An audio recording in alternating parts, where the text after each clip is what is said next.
Hello, everyone. Welcome to this month's SupportLogic Office Hours. I'm Judi Platz. I'm the Chief Customer Officer at SupportLogic. And today I am honored to be joined by Erik Aberg, Vice President of Revenue, and Max Greene, our Director of Customer Success. Before we get started with today's content, just a few housekeeping items. If you scroll to the bottom of your screen and hover, you'll see the chat function. Let us know where you're joining from or put any comments in there that you'd like us to see. Throughout the session, if you have questions, please use the Q&A section. We'll do our best to answer as many of your questions live. If we run out of time, we'll follow up afterwards. Please be sure to check out the resource tab as well. There you'll find helpful case studies, a link to our education and support portal, details about SupportLogic Academy, and you'll have an opportunity to sign up for our upcoming roadmap session on April 22nd, where our Chief Product Officer, Karan Sood, shares with us everything that is exciting and coming up in the product. Finally, there will be a short survey at the end of today's webinar. Please feel free to share your thoughts and feedback with us. Thank you for making time to join us. Today, we're talking about building a compelling business case for SupportLogic's AI-driven support experience platform. Max, Erik, and I are often met by questions from our customers and from interested prospects in how do I build out the right business case? What does the right business case feel like? So today we're going to share information that we have and we think you'd be interested in sharing with us. So with that, Max, I'm going to turn it over to you for the first couple of minutes. Great. Thank you. Thank you, Judi. And thank you, Erik. Yeah, today's topic is building a business case for SupportLogic, right? And what you can see right here I'm going to be going through quite a few slides, but this is going to be predominantly a discussion between the three of us, talking about a number of things that are of interest to any business that's looking to figure out how to value the revenue that they can receive from AI and how they can leverage AI for any number of use cases. Yeah, as Judi went through introductions already. But to start, why don't I do a brief overview of SupportLogic so that everybody knows what we're talking about here before we dive into the meat of this discussion. SupportLogic as a platform is a cognitive AI cloud.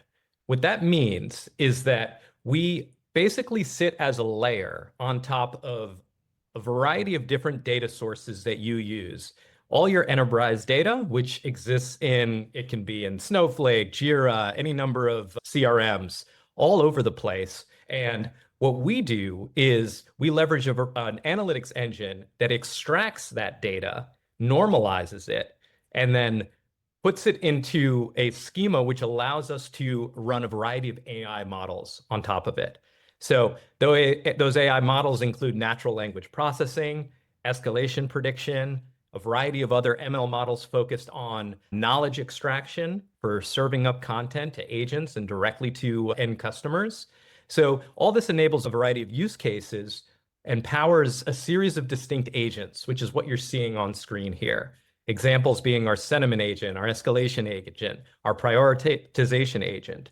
These are all particularly relevant and focused around not just for support organizations, but a ton of value which can be extended out to customer success, to revenue parts of an organization, product and engineering teams. There's a wealth of information within all of your enterprise data, which once you stitch it all together, it allows you to leverage it in unique ways to drive value for a variety of different business units. Additionally, right, the SupportLogic platform can support all of these distinct data sources that you're seeing here on the left. This includes not just ticketing data, but it also includes voice data coming from any number of telephony providers. It includes any number of knowledge sources. This can be your knowledge base, what lives in your past cases, Confluence, MindTouch, any number of platforms. And we can really, and this is just scratching the surface of what we can actually analyze and ingest. So stitching this all together, and underneath that, we have enterprise-grade security. We have a variety of certifications, so your data is always safe with us. It is also always siloed from other customers' data. So you never need to have any concerns about mingling of data, which is incredibly important in this day and age of advanced AI technology. So that gives us a little bit of overview of the platform itself. Judi, maybe I'll turn it over to you to speak a little bit about our customer base. Absolutely. Thank you so much, Max, and thank you for that overview of SupportLogic. Today, we at SupportLogic are proud of the list of logos that you see on the screen.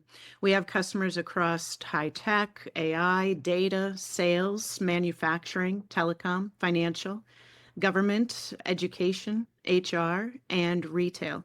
Thank you to those of you who are customers. We appreciate your partnership. And these customers have seen amazing results. And today, what we're going to talk about are some of those results mixed in, because again, this session is being delivered to you because of the amount of questions we're getting.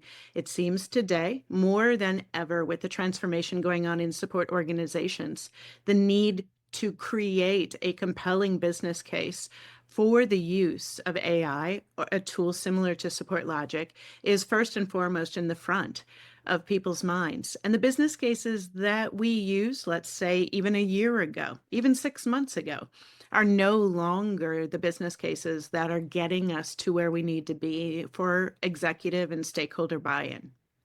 So let's jump in. We're going to do a fireside chat. Erik, I'm going to ask you the first question, if you don't mind. With your role in selling to enterprise support organizations, and Max, we can go to the next slide.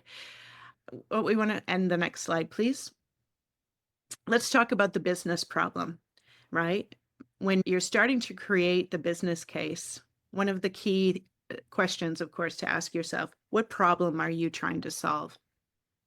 Erik, how are you guiding customers today on completing that section, if you will, of the compelling business plan that they're trying to put together?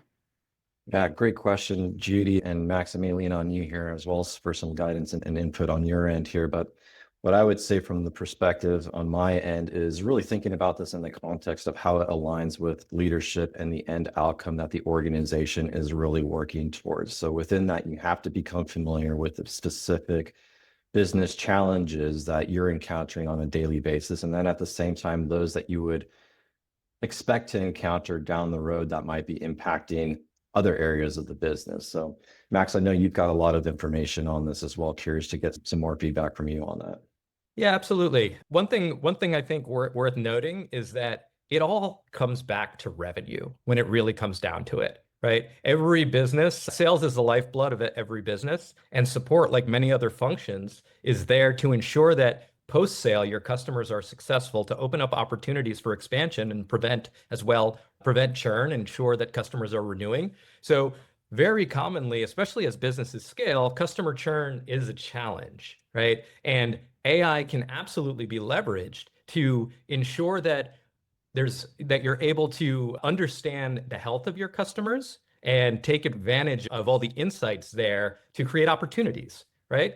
So yeah, one of those, so taking care of your account health, super important, obviously. Another thing that I think is really relevant is in the age of AI, businesses are more competitive than ever, right? And they have more competitors as well. It's so important to figure out how you can leverage AI to ensure that you're differentiating yourself from other organizations in the way that you support your customers and in the way that you monitor the health of your customers.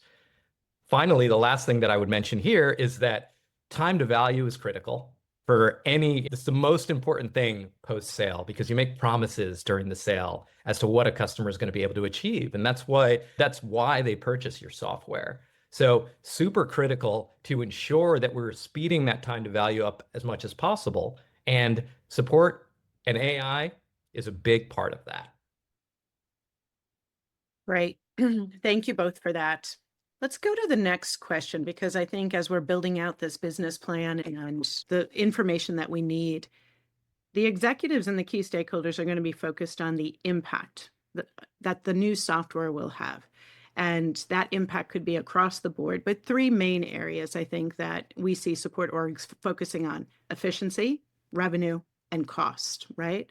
So as we build out this plan, and we think about that, there is a lot to be done in trying to equate what I do, let's say with AI support logic, and am I going to bring my costs down? And in what areas am I going to bring my costs down in a support organization? So, Erik, I'm going to open up with you again on this one. What are your thoughts here? We've got some great points already highlighted on the screen here. And part of it is to think about beyond your direct line of business, what other areas are those challenges impacting? How does customer churn impact other elements of the business from a broad facing perspective, not only within your own organization as a support team, both culturally and operationally, but then thinking about it outside of the support organization, what intangible impact could that be having? And then at the same time, how do you think about quantifying that as well? So, Max, what are some of your thoughts on this? Yeah, I think to your point, and you obviously with your background in revenue and sales, absolutely understand that churn impacts things like the rule of 40. All of any business that's scaling, right, needs to ensure that revenue is maximized. And something additionally there for support organizations in particular, who often have I don't want to say small budgets, but they often have constricted budgets, support organizations, because they're viewed as cost centers. And so if customers are churning, that's going to impact budget allocation, right? And support is often one of the first parts of the organization to be shrunk as a result of that. So I think bringing it back to revenue, super critical. And as part of that, it's so important to note that the experience in support that we're providing, and AI being so important for that, that experience needs to be first rate, given your competition base and what other companies are doing, because half of your customers will potentially leave after one bad experience that they have with your support teams, with your success teams, right? Everyone wants to feel that they're being taken care of and their needs are being met. So being effective in support is super critical to helping protect against churn and therefore protect revenue. Great answers from both of you. Thank you so much. Let's move to the next section that I think is super important. We talk a lot about alignment across the organization, but across the different business units. And we're seeing more and more of the breaking down of walls, let's say between success and support, or between support and product, or sales and success, right? So we really need to focus in on how does a new software purchase help with the alignment of the strategic goals across the org?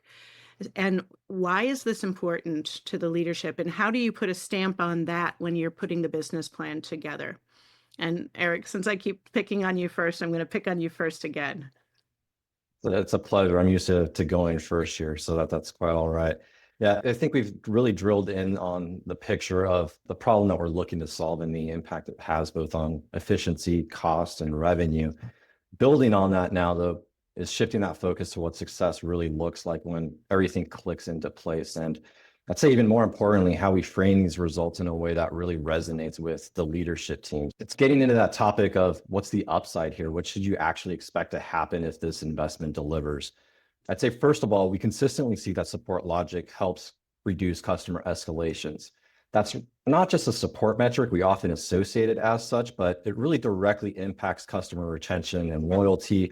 Escalations are often the tipping point for churn. When you can address the issues before they hit critical mass, you're holding on to revenue and you're reducing fire drills for your team. So that in and of itself has a lot of importance. I'd say the second element here to think about is there's just a big lift in agent efficiency overall. We've seen this with customers like Databricks and Bassware who have used our platform to route cases more intelligently, detect sentiment shifts earlier, and reduce time to resolution overall. So that's meaning fewer touch points, faster fixes, more time for agents to focus on higher value work. And thirdly, I'd say we're also seeing companies gain deeper insights into the customer experience. You're getting that real-time visibility now into case health and sentiment. Leaders are making smarter decisions faster. Things like identifying product gaps, training needs, even early warning signs of dissatisfaction. All of that comes to play and is at the top of mind from an executive standpoint. Lastly, I would just finalize on this topic that all of this is really scalable at the end of the day. You're not hiring linearly to keep up with case volume. Instead, you're adding AI intelligence that grows alongside with your team, letting you do more with the resources that you have in place currently. And these really aren't hypothetical outcomes. They're what leading support organizations are achieving right now.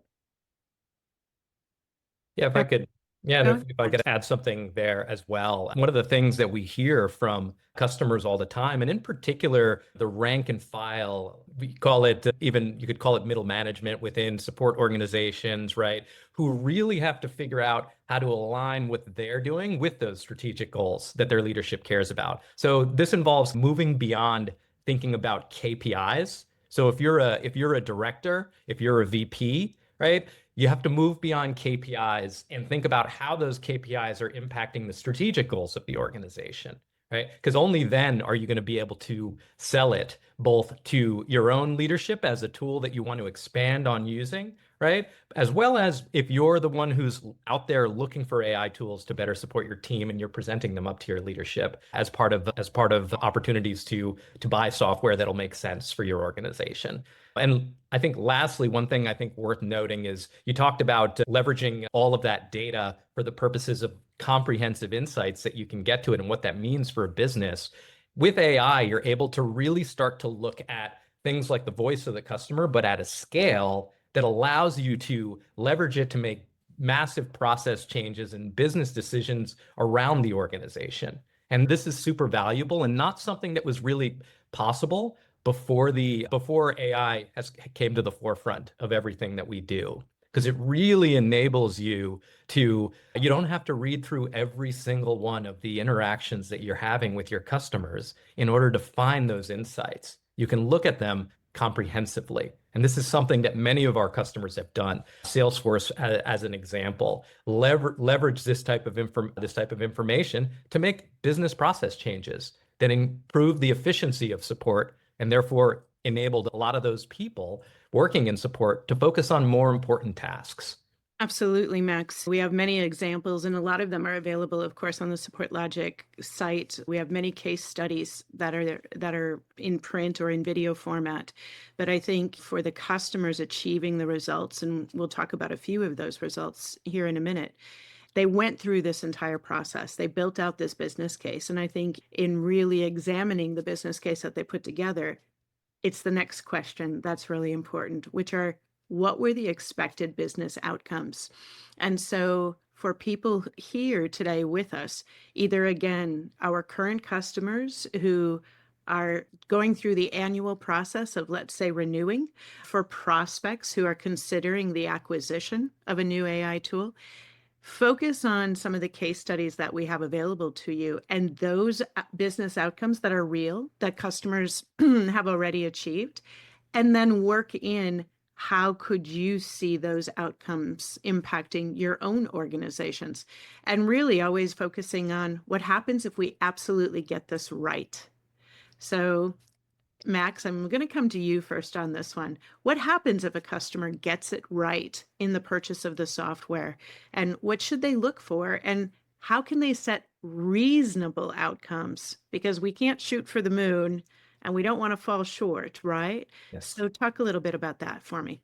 Yeah, it's important to note that this is where time to value comes in, right? And this is where starting with a goal in mind that's reasonable, to your point. And that first goal actually has to be the change management associated with driving adoption of a tool across your organization so that you can start to tackle and achieve these results. You can achieve some of these results actually relatively quickly.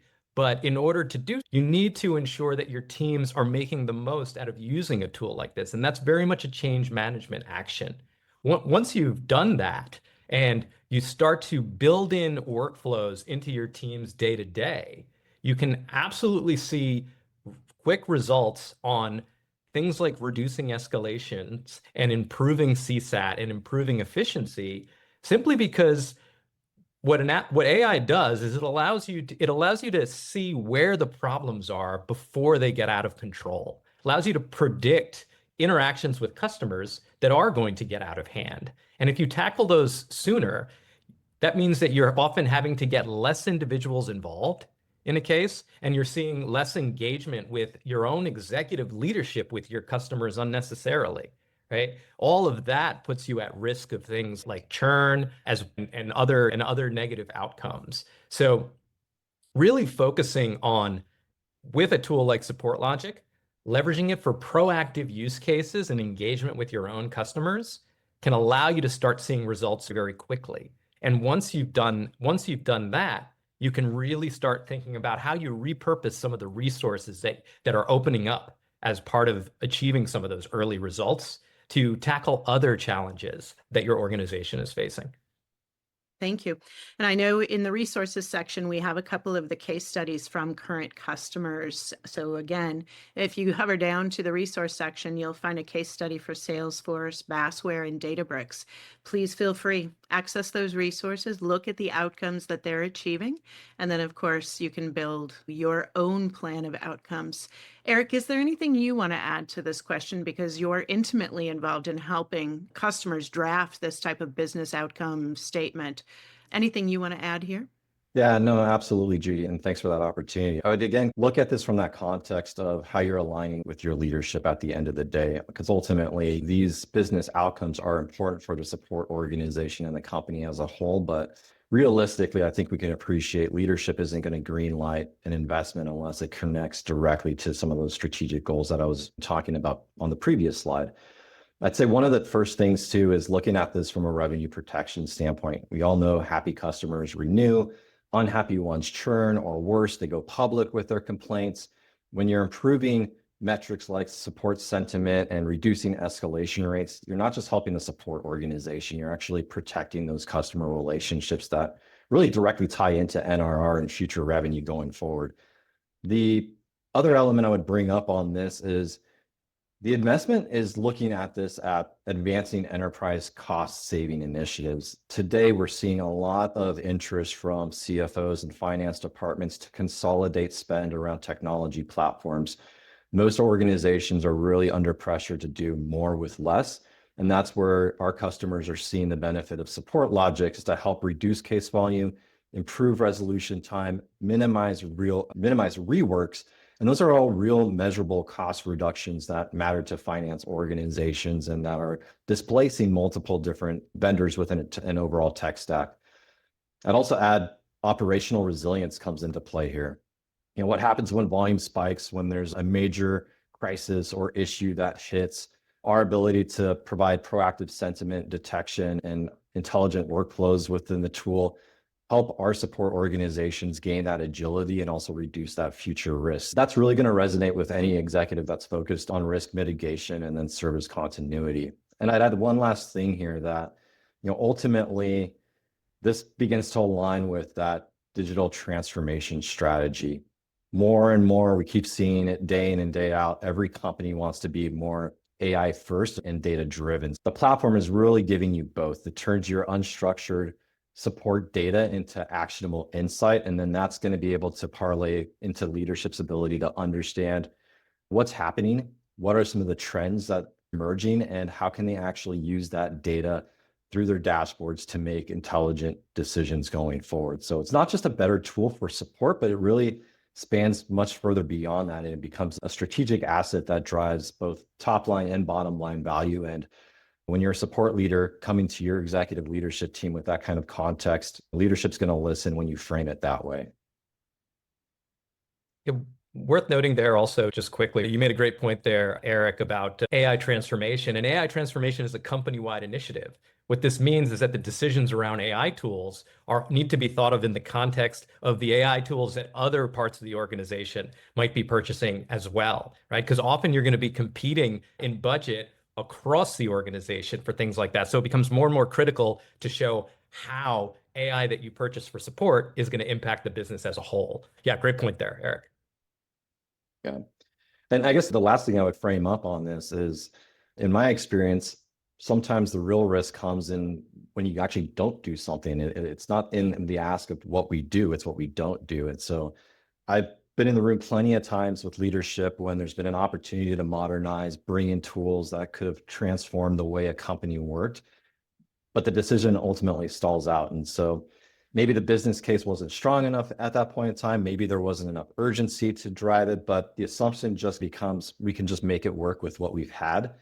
And in those moments, you don't realize that standing still is still a decision, and that in and of itself comes with a cost. And that can either be agent burnout, rising case volumes, customer frustration. All of those things, they don't go away, they compound on each other. And the longer you wait, the harder and more expensive it becomes to fix. So, Judi, this is where I would actually pose the question of you when we think about that state of inaction ultimately at the end of the day. With your background being a support leader yourself, what are your thoughts on this? What does that really look like? What does that really ultimately cost? And as a support leader, can you afford to wait? Absolutely. Thanks, Erik. Yeah. And the interesting thing about my journey with SupportLogic, I was a customer before I worked here. And I know exactly what SupportLogic did for my business. The thing is, I would challenge support leaders. You have to be bold. You have to make the call, right? You're going to, what is it? Analysis paralysis. If you just sit and think and look for absolutely the best of breed of any tool, you're going to spend way too long where you could be solving the problem quickly. Once you see the data and the way that, for instance, SupportLogic presents back to you, the risk that you have in not taking care of the customers, not reducing escalations, not taking care of the staff, because you can call out those signals and find the signals that you would never see in normal conversation or by doing the traditional 5 or 10% of cases that you maybe QA.